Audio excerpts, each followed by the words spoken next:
Hi welcome to viewpoint. తాడేపల్లిగూడెంలో సభ ఎలా జరిగింది? పవన్ ప్రసంగం ఎలా ఉంది?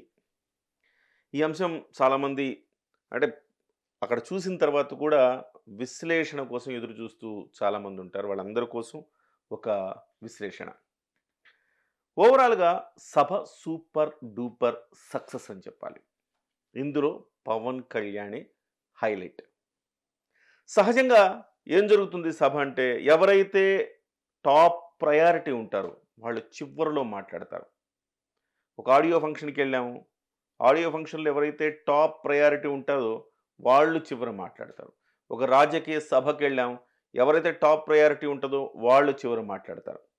సహజంగా ఈ సభలో చివరగా మాట్లాడేది నేను చంద్రబాబు నాయుడు అనుకున్నా. ఎందుకనుకున్నా? ఎక్కువ సీట్లు ఆయనే తీసుకున్నారు. గతంలో ఎక్కువ కాలం ముఖ్యమంత్రిగా పనిచేసి ఒక రికార్డు స్థాయిలో ముఖ్యమంత్రిగా పనిచేసిన వ్యక్తి, రికార్డు స్థాయిలో ప్రతిపక్ష నాయకుడిగా పనిచేసిన వ్యక్తి, అపారమైన రాజకీయ అనుభవం ఉన్న వ్యక్తి, ఒక పెద్ద పార్టీకి అధినేత. సో, ఎవరు? ఆయనే గదా! చివర మాట్లాడాలి. పవన్ కళ్యాణ్ ఏమో ఈ మధ్య కాలంలో రాజకీయాల్లోకొచ్చారంటే 2019లో పోటీ చేశారు కాబట్టి అక్కడి నుంచి మనం లెక్కేసుకోవాలి. ఒక్క చోటు నుంచి కూడా ఆయన గెలవలేదు. ఆయన పార్టీ గెలిచింది ఒకే ఒక్క స్థానం. సో, ఎవరు చివరిలో మాట్లాడాలి? ఎవరు టాప్ ప్రయారిటీ అంటే చంద్రబాబే గదా! కానీ ఈ సభలో టాప్ ప్రయారిటీ పవన్ కళ్యాణ్ అయ్యారు. సాక్షాత్తు చంద్రబాబు నాయుడు కూడా ఒక పార్టీ వెనక ఒక పార్టీ నడవడం లేదు. పక్కన పార్టీలు నడుస్తున్నాయి. పొత్తులో భాగంగా పక్కన నడిచి వెళుతున్నామని జెప్పేసి ఆయనే ప్రకటించారు. చివరిలో హైలైట్‌గా మాట్లాడే అవకాశాన్ని చంద్రబాబు గారు పవన్ కళ్యాణ్‌కి ఇవ్వటం అనేది ఇక్కడ గమనార్హం. దాదాపు 45 నిమిషాల పాటు ఒక హై వోల్టేజ్ స్పీచ్ అని చెప్పాలి. భగత్ సింగ్ బతికున్నప్పుడు ఆయన పోరాటాలు చేస్తున్నప్పుడు, అల్లూరి సీతారామరాజు బతికున్నప్పుడు ఆయన పోరాటాలు చేస్తున్నప్పుడు, సుభాష్ చంద్రబోస్ బతికున్నప్పుడు ఆయన పోరాటాలు చేస్తున్నప్పుడు మనం లేం. ఆ కాలంలో మనం లేం కానీ, ఈ కాలంలో వాళ్ళకి ఏమాత్రం తగ్గని పవన్ కళ్యాణ్ గారు రాజకీయంగా పోరాటం చేస్తున్నప్పుడు ఆయన్ను మనం చూస్తున్నాం. ఆయన వెంట మనం నడుస్తున్నాం. So, that is Pawan Kalyan అని చెప్పాలి. ఒక హై వోల్టేజ్ స్పీచ్. ఎక్కడ పేస్ తగ్గల, ఎక్కడ ఉత్కంఠ తగ్గల, ఎక్కడ టెంపో తగ్గల. అద్భుతమైన స్పీచ్ ఇచ్చారు. ఓవరాల్‌గా మనం అర్థం చేసుకోవాల్సింది ఏంటంటే ఇక్కడ ఆయన స్పీచ్‌లో హైలైట్స్ ఏంటంటే జగన్ మోసాల్ని బయటపెట్టారు. తక్కువ సీట్లు ఎందుకు తీసుకున్నానో చెప్పారు. తక్కువ సీట్లు తీసుకున్నందుకు సలహాలు, సూచనలు ఇస్తున్న వారికి సంబంధించిన అంశాన్ని మాట్లాడారు. జగన్‌కైతే పంచులే విసిరారు. ఓవరాల్‌గా అర్థమైంది ఏంటంటే పవన్ కళ్యాణ్ ఒక సాధారణమైన వ్యక్తి కాదు. ఆయన దేశ ప్రయోజనాలను దృష్టిలో పెట్టుకొని వ్యవహరించే వ్యక్తి. స్వప్రయోజనాలు కించిత్ కూడా ఉండవు. సమాజం, ప్రజలు, వారి భవిష్యత్తు, ఈ రాష్ట్రం, దేశం ఇదే ఆయనది. చివరకు ఆయన ఒక అంశాన్ని కూడా ప్రధానంగా ప్రస్తావించారు. చాలామంది గేలి చేస్తుంటారు. ఆయన ఏ నియోజకవర్గం కూడా ఎంచుకోలేకపోతున్నాడని. సహజంగా ఆయనకుండే లక్షణం ఏంటి? ఆయన దేశం ఒక యూనిట్‌గా ఆలోచించి ఆయన రాజకీయం చేసే వ్యక్తి. అలాంటి వ్యక్తి సహజంగా ఒక నియోజకవర్గం మీద కాన్సంట్రేట్ చేసి అక్కడికెళ్ళి, అక్కడ నిలబడి, అక్కడ ఉండే వ్యక్తి కాదు గదా! సో, అదే ఆయన చెప్పుకొచ్చాడు. ఒక నియోజకవర్గానికి పరిమితమై నేను చూసుకోలేను. ఎవరో ఒకళ్ళు ఒక నియోజకవర్గాన్ని నా కోసం ఒక నియోజకవర్గం ఉంటుంది అనుకుంటాను తప్ప, నేను దేశవ్యాప్తమైన ప్రయోజనాలు, రాష్ట్ర ప్రయోజనాల గురించి ఒక ఒక పెద్ద కాన్వాస్‌లో ఆలోచిస్తానన్న అంశాన్ని ఆయన ప్రధానంగా ప్రస్తావించారు. ఇంకా చెప్పాలంటే ఆయన ప్రసంగం స్టార్ట్ చేసింది జగన్మోహన్ రెడ్డి గారి మోసాల మీద. జెండాలు అసలు సభ అని ఎందుకు పెట్టారనే అంశానికి సంబంధించి ఒక క్లారిటీ ఇచ్చారు. జెండా సభ అని పెట్టిన దానికి 2 జెండాలు కలిపి ఒక ఎజెండాగా ముందుకెళ్ళి వైసీపీ జెండాను దించాలి. ఇదే ఎజెండాగా జెండా సభ అని పెట్టామని చెప్పారు. కొన్ని పంచ్ డైలాగులు కూడా ఆయన కొట్టారు. ఆ పంచ్ డైలాగులకి విపరీతమైన స్పందనొచ్చింది. మక్కెలిరగ్గొట్టి మడత మంచంలో పడుకోబెడతా. ఎవరైతే రౌడీలు వైసీపీ రౌడీలు, గూండాలున్నారో వాళ్ళను మక్కెలిరగ్గొట్టి మడత మంచంలో పడుకోబెడతా అనేది ఒక హైలైట్ డైలాగ్‌గా మనం చూడొచ్చు. ఇకపోతే జగన్ బతుకు నాకు తెలుసు. జగన్ జూబ్లీ హిల్స్ రోడ్ల మీద ఉన్నప్పుడు ఆయన వ్యక్తిగత వ్యవహారాలు టన్నుల కొద్దీ తెలుసు. అనవసరంగా నేను ఇలాంటి ప్రస్తావించబోనని చెప్పేసి మరొక పంచ్ డైలాగ్. అలాగే 24 సీట్లే తీసుకుంటున్నారు అన్నప్పుడు బలిచక్రవర్తి కూడా వామనుడిని చూసి ఇంతేనా అన్నాడు. కానీ వామనుడు ఒక నెత్తి మీద ఒక తొక్కు తొక్కితే అధఃపాతాళానికి దిగిపోయాడు. అది ఆ 24 సీట్లతో జగన్మోహన్ రెడ్డిని, వైసీపీ పార్టీని ఒక తొక్కు తొక్కి అధఃపాతాళానికి పంపిస్తానని చెప్పేసి ఆయన చెప్పడం జరిగింది. ఇకపోతే ఇంకోటి కూడా అన్నాడు ఆయన 24 సీట్లకు సంబంధించి. విశ్వామిత్రుడు బ్రహ్మపదానికి 24తోనే మొదలయ్యాడు. అలాగే గాయత్రి మంత్రం 24 అక్షరాలే. కాబట్టి 24ని అంత తక్కువగా చేసి చూడొద్దు అన్నారు. అయితే ప్రధానంగా ఆయన ఇంకొక వివరణ కూడా ఇచ్చారు.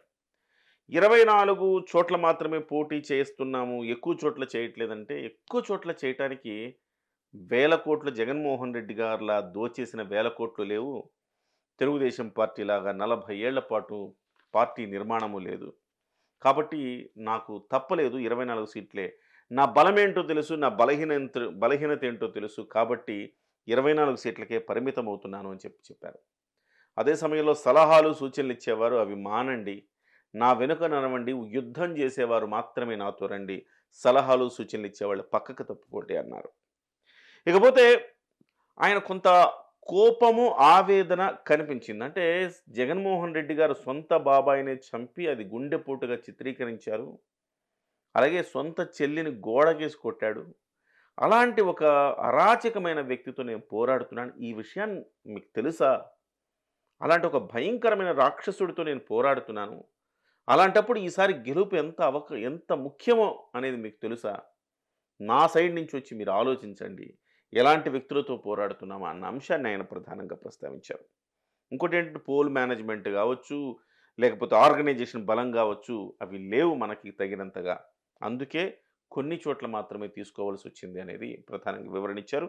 ఒక 1000 మందిని ఒక 50 రోజుల పాటు పోషించగలిగే నాయకులు ఎంతమంది ఉన్నారు? వాళ్ళకి భోజనాలు పెట్టి, వాళ్లకు ఎంతో కొంత డబ్బులు ఇచ్చి 1000 మందిని ఒక 50 రోజుల పాటు పోషించగలిగిన నాయకులు ఎంతమంది ఉన్నారు జనసేనలో అనే ప్రశ్న కూడా ఆయన నుంచి వచ్చింది.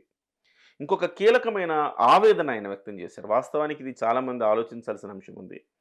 జగన్మోహన్ రెడ్డి తన బాబాయిని చంపినా, మర్డర్ చేయించినా అది గుండెపోటు అని చెప్పి చిత్రీకరించగలిగే సమూహం అతని వైపు ఉన్నది. 1,00,00,000 కోట్ల రూపాయల అక్రమార్జన చేసిన మావాడు చాలా సచ్చీలుడని చెప్పుకోగలిగిన సమూహం అక్కడున్నది. అలాగే ఓడిపోతున్నా గెలిచేస్తున్నాడు అని చెప్పేసి ధైర్యం ఇచ్చే ఒక సమూహం ఉన్నది. దళితులను చంపినా, పార్సిల్ చేసినా, ఎలాంటి అకృత్యాలకు పాల్పడినా మావోడు గొప్పోడు, మావోడు మంచోడు అని చెప్పుకోగలిగిన సమూహం వాళ్ళ వెంటున్నది, జగన్మోహన్ రెడ్డి వెంటున్నది. కానీ అన్నీ వదులుకొనొచ్చి కోట్ల రూపాయల సినిమా కెరీర్‌ని వదులుకొనొచ్చి, విలాస జీవితాన్ని వదులుకొనొచ్చి, సంపాదించిందంతా తీసుకొచ్చి రాజకీయాల్లో పెట్టి, పార్టీని నడుపుతూ, మీకోసం సమాజంలోకొచ్చి రోడ్ల మీద తిరుగుతూ, కా దేనికి కొరగాని వాళ్ళతో కూడా బూతులు తిట్టించుకుంటూ ఉన్నాను. పదవులు ఆశించలేదు, లేకపోతే డబ్బు ఆశించలేదు. ఎలాంటివి ఆశించకుండా నిస్వార్థంగా సేవ చేస్తుంటే, నా సమూహం నన్నెందుకు అవమానిస్తోంది, నా సమూహం నన్నెందుకు ప్రశ్నిస్తోందన్న ఆవేదన ఆయన వ్యక్తం చేయడం జరిగింది. వాస్తవానికి ఇది నిజమే గదా! ఇది జగన్మోహన్ రెడ్డిని ఏ రోజైనా ఆయన సమూహం ఇట్లా వెక్కిరించిందా? లేకపోతే ప్రశ్నించిందా? కానీ ప్రతిదానికి పవన్ కళ్యాణ్ గారిని ఎందుకు ప్రతిదాన్ని అనుమానపు చూపులతోటి, అనుమానపు మాటలతోటి ప్రతిదాన్ని శంకించే ఒక సమూహం పవన్ కళ్యాణ్ చుట్టూతో ఉండడం అనేది ఒక రకంగా బాధాకరమని మనం చెప్పుకోవాలి. ఇంకోటేంటంటే ఆయన ఒక సూపర్ డూపర్ డైలాగ్ కొట్టారు. స్నేహం అంటే పవన్ కళ్యాణ్ స్నేహం చేస్తే అది పవన్ కళ్యాణ్ చచ్చేంత వరకు ఉంటాడు స్నేహితుడిగా. అలాగే శత్రుత్వం అంటే ఎదుటివాడు చచ్చేలా చేస్తాడు పవన్ కళ్యాణ్ అనే ఒక పంచ్ డైలాగ్ అయితే సూపర్‌గా పేలిపోయిందని చెప్పాలి. ఇకపోతే ఎప్పుడు పవన్ కళ్యాణ్‌ని 3 పెళ్ళిళ్ళు, 4 పెళ్ళిళ్ళు చేసుకున్నాడని జగన్మోహన్ రెడ్డి గారు ఎద్దేవా చేస్తా ఉంటారు. దాని మీద చాలా ఒక సెటైరికల్‌గా చెప్పారు. "జగన్ నువ్వే నా 4గో పెళ్ళాం రా" అని ఒక సెటైరికల్‌గా చెప్పారు. దానికి కూడా సభా ప్రాంగణం మొత్తం కూడా దద్దరిల్లిపోయిందని చెప్పాలి. సో ఇకపోతే పవన్ కళ్యాణ్ చివరగా ముగిస్తూ పవన్ కళ్యాణ్ అంటే కేవలం 3 పెళ్ళిళ్ళు, 2 విడాకులు మాత్రం కాదు. పవన్ కళ్యాణ్ అంటే ఆంధ్రప్రదేశ్ భవిష్యత్తు. ఈ దేశపు యువత కలలు. ఆపదలో ఉంటే ఆదుకునే 108, ఆడపిల్లలకు రక్షణగా నిలిచే రాఖీ, పెద్దవాళ్లకు ఆసరాగా నిలిచే కండువ, దేశ గర్వంతో ఎగిరే ఒక జాతీయ జెండాతో సమానం అంటూ ఆయన చేసిన లాస్ట్ ముగింపు వాక్యాలైతే చాలా చాలా ఆకట్టుకున్నాయని చెప్పాలి. మహాయుద్ధం ప్రకటిస్తున్న ఈ వేదిక మీద నుంచి అని చెప్పేసి చివరగా ఆయన చెప్పి తన ప్రసంగాన్ని ముగించాడు. ఓవరాల్‌గా ప్రసంగం అయితే అద్భుతంగా సాగింది. చాలామంది ఆయన చేసిన వ్యాఖ్యల్ని అంటే చాలా ఆగ్రహంగా ఆయన ఇవాళ ప్రసంగం అంతా సాగిందని చెప్పాలి. సరదాగా వారాహిలో సరదాగా అప్పుడప్పుడు సెటైర్‌లేసేవాళ్ళు గానీ, ఈసారి మాత్రం ఒక టెంపోతోటి కొంత ఆగ్రహావేశాలతోటి ప్రసంగం సాగిందని చెప్పొచ్చు. ఒకటే చెప్పారు ఆయన, సలహాలు, సూచనలు మానేయండి. నా వెంట నడిచి యుద్ధానికి రెడీ అయ్యి రండి. నాతో నడిచేవాడే నావాడు. నాతో నడవని వాడు నావాడు కాదు అని చెప్తున్నాడు. మళ్ళీ ఒక్కసారి మనం ఆలోచించాల్సిందేంటంటే, పవన్ కళ్యాణ్ గారి వ్యక్తిత్వం, ఇంత గొప్ప వ్యక్తిత్వం ఉన్న వ్యక్తిని శంకించడం అవసరమా? 24 తీసుకుంటే 24, 20 తీసుకుంటే 20, 30 తీసుకుంటే 30. ఆయనకు వ్యూహాలు ఆయనకు వదిలేయాలి. కేవలం ఆయన వెనక నడవడమే చేయాలి జన సైనికులనేది ఆయన భావన. ఆ రకంగానే జన సైనికులు కూడా సన్నద్ధం కావాల్సిన అవసరం ఉంది. వాస్తవానికి ఆయన చెప్పిన అంశాలు అనేకం చాలా చాలా చాలా వాలిడ్ పాయింట్స్ చెప్పాడు. సో, ఆయన్ని అర్థం చేసుకోవాలంటే కొంత దీని మీద రాజకీయాల మీద వర్క్ చేసి ఉండాలి. సో, సామాన్యంగా ఏదో ఎమోషనల్‌తో మా నాయకుడు 50 సీట్లు కావాలి, 60 సీట్లు, 70 సీట్లు కావాలంటాం కాదు. గెలిచే సీట్లెన్ని అవి మాత్రమే తీసుకోవాలనేది పవన్ కళ్యాణ్ గారి వ్యూహం. దాని ప్రకారమే 24 తీసుకున్నారు. 3 ఎంపీ స్థానాలు తీసుకున్నారు. సో, ఆ అంశాన్ని చాలా స్పష్టంగా, చాలా చక్కగా, చాలా కన్విన్సింగ్‌గా పవన్ కళ్యాణ్ గారు ఎక్స్‌ప్రెస్ చేయగలిగారని చెప్పుకోవాలి. ఓవరాల్‌గా సభ super duper hit. Pawan Kalyan speech అయితే అదరహో నెక్స్ట్ లెవెల్.